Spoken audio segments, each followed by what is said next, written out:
What's up, boys and girls? So you know what this is now. We don't have to keep going over that. Wall Wars episode 12, The Rebuking. I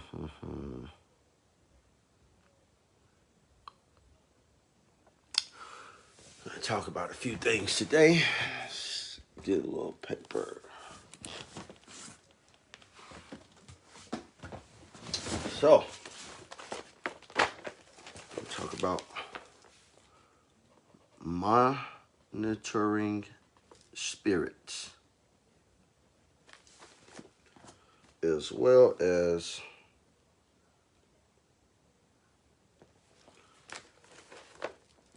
strange women, evil women, whorish women,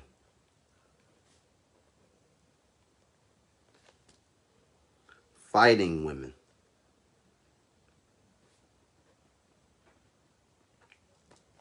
argumentative women, or women that are contentious.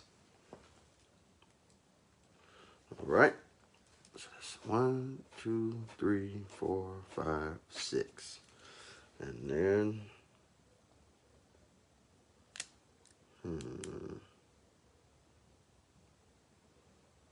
okay, hit on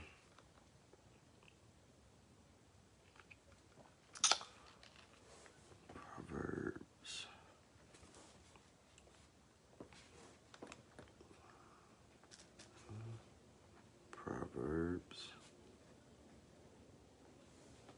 Proverbs again.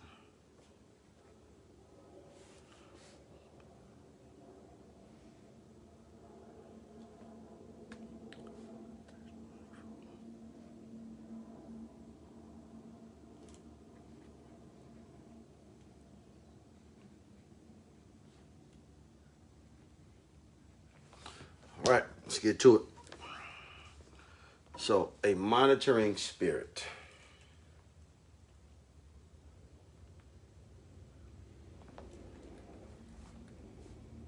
Monitoring spirits are said to manipulate the dreams of their victims, causing certain motifs to recur. Eating. What is this? Eating, having sex, being chased by an animal, looking in a mirror, combing one's hair, seeing one's shadow, or seeing the moon. Among some charismatic groups, we're going to the charismatic and the Pentecostal as well.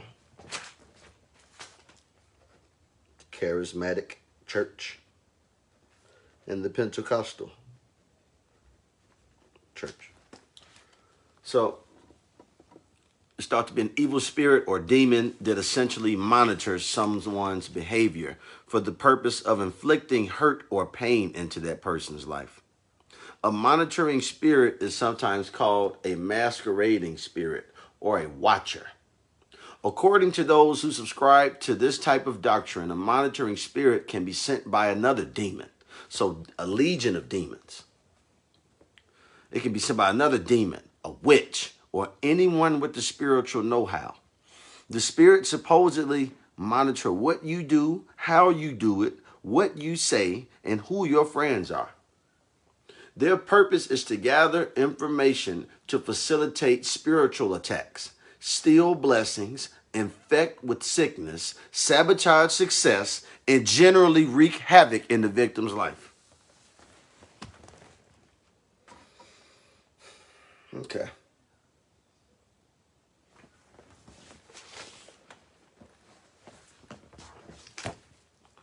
So we'll keep that. And we'll save that one from another subject. Let's get to Proverbs 5:7.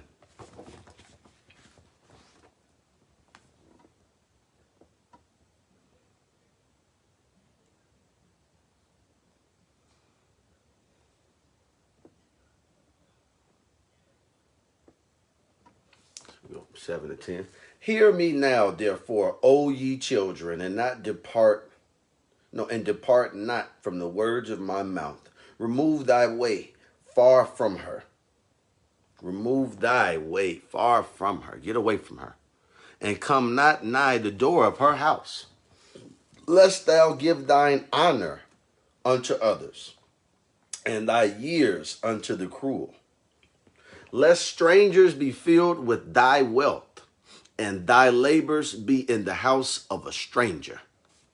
Let me say that one more time. Hear me now, therefore, O ye children, and depart not from the words of my mouth. Excuse me. Remove thy way far from her, and come not nigh the door of her house. Stop. Oh, almost cost. Ooh. All right, stop texting me, Joe. I'm doing something. And thy years unto the cruel.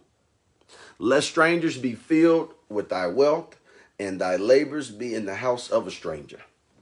So you're going to come around someone that's no good for you, and no good will be the outcome. So you'll go around them and you'll be blessed. You'll be highly favored. And now your years will be going to the cruel. You'll give your honor unto others instead of honor and glorifying God. The strangers will be filled with thy wealth. Your blessings and your favor now to be going to someone else because you're listening to a strange woman. All right. Let's also go to Proverbs 6:24.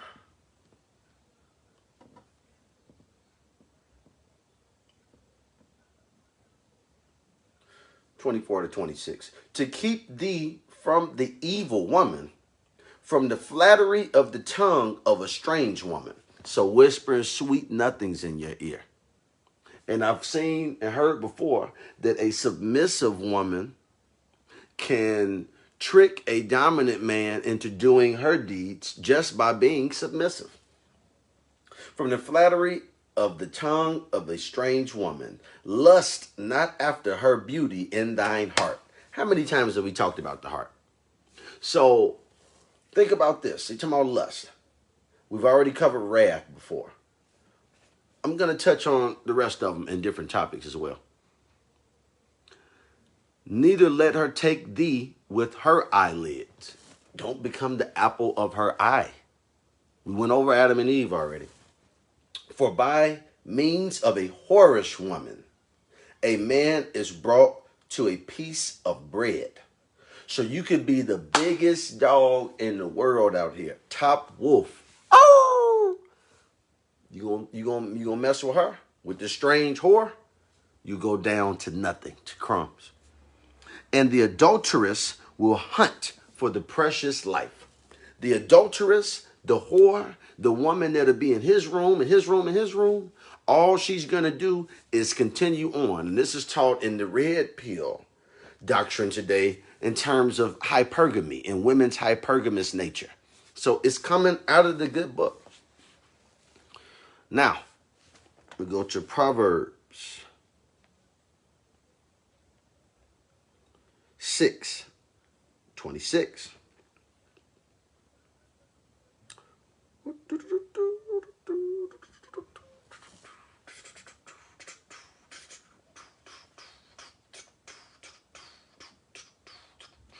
For by means of a whorish woman, a man is brought to a piece of bread, and the adulteress will hunt for the precious life. Let's get the next one. Can a man take fire in his bosom and his clothes not be burned? Can one go upon hot coals and his feet not be burned? So God is telling you, well, based on my interpretation, I can't speak for the Lord, that if you go over there and we told you don't go over there, don't come back. Don't think that because she's pretty and she's this and that it won't harm you. It's no different than me taking these scissors and saying, oh, well, will this cut me if I drag this across here? It will. It surely will. What else you got for us, Lord? What else you got?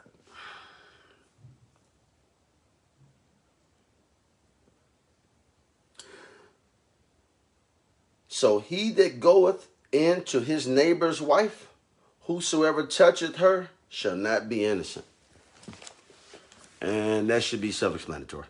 So we'll go to Proverbs 9:13.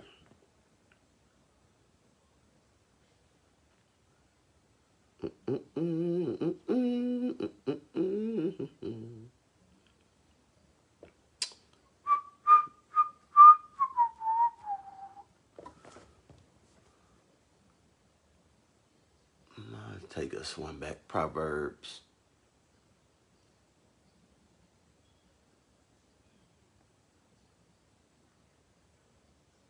Proverbs 8:6. Listen, for I have trustworthy things to say. I open my lips to speak what is right. My mouth speaks what is true. For my lips detest wickedness.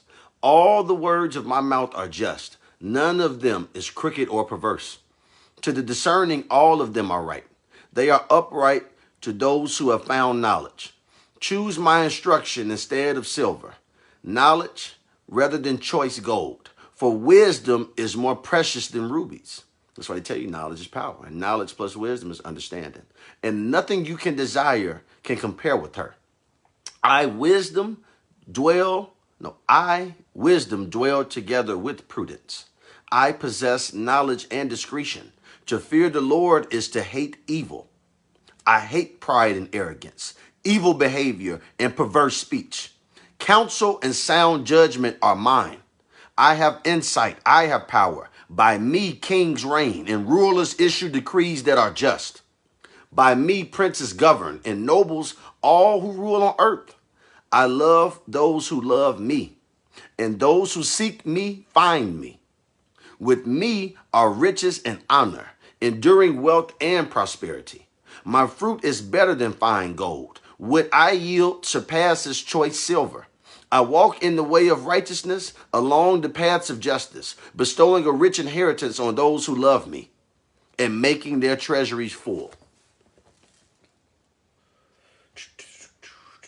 So now we can jump over to Proverbs 9. And I'll go to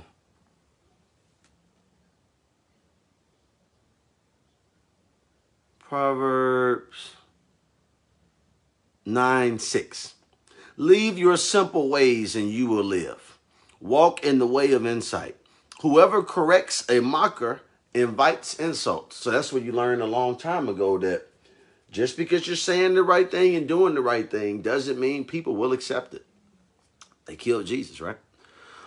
Whoever rebukes the wicked incurs abuse. Whoever rebukes the wicked incurs abuse. Do not rebuke mockers or they will hate you. Rebuke the wise and they will love you. Instruct the wise and they will be wiser still. Teach the righteous and they will add to their learning. The fear of the Lord is the beginning of wisdom, and knowledge of the Holy One is understanding. For through wisdom your days will be many, and years will be added to your life. If you are wise, your wisdom will reward you. If you are a mocker, you alone will suffer. Folly is an unruly woman. She is simple and knows nothing. Folly is foolishness. She sits at the door of her house on a seat at the highest point of the city, calling out to those who pass by, who go straight on their way. Let all who are simple come to my house.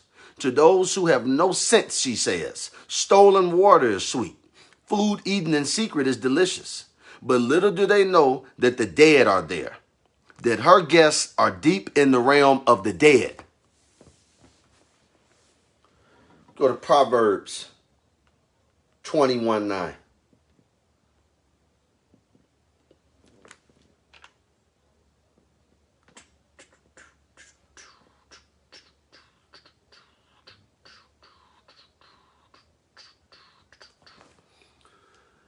It's better to live on a corner of the roof than share a house with a quarrelsome wife. And then we'll go here to finish this. Proverbs 21:19. Got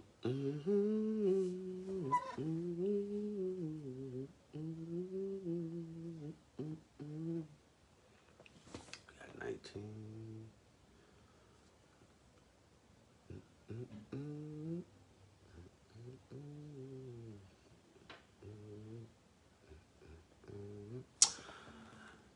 It is better to dwell in the wilderness than with a contentious and an angry woman. So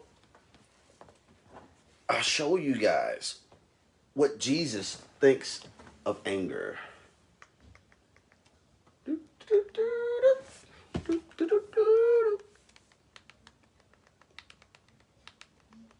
One to say he compared anger to murder.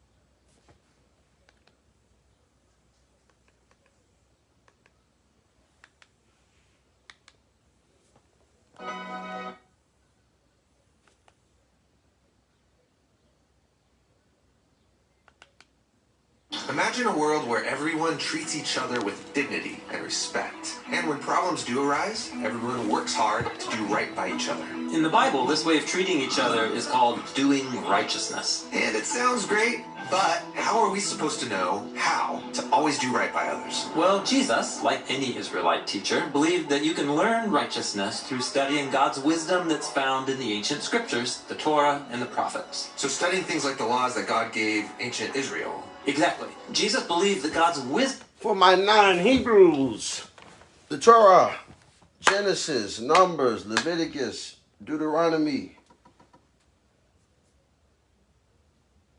Genesis, Numbers, Leviticus, Deuteronomy, and Exodus.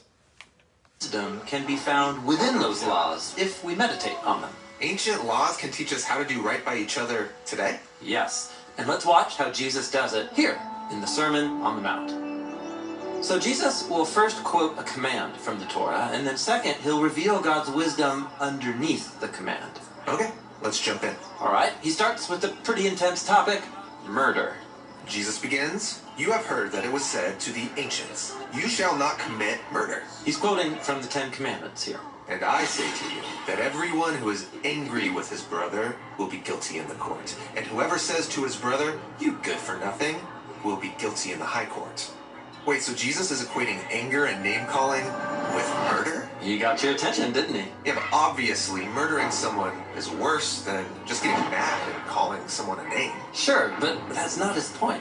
Jesus is provocatively showing how murder, anger, and verbal abuse, they're all surface manifestations of something that is way deeper. Which is? How much you value or don't value someone's existence. I see. Like murder is the ultimate way of saying that someone's life doesn't matter. And so is losing your temper or belittling someone.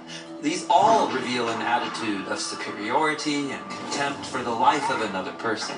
It wreaks havoc in our relationships and communities, and it's worthy of serious consequences. So the wisdom of this command is about way more than just murder. For Jesus, this command is about treating everyone as valuable.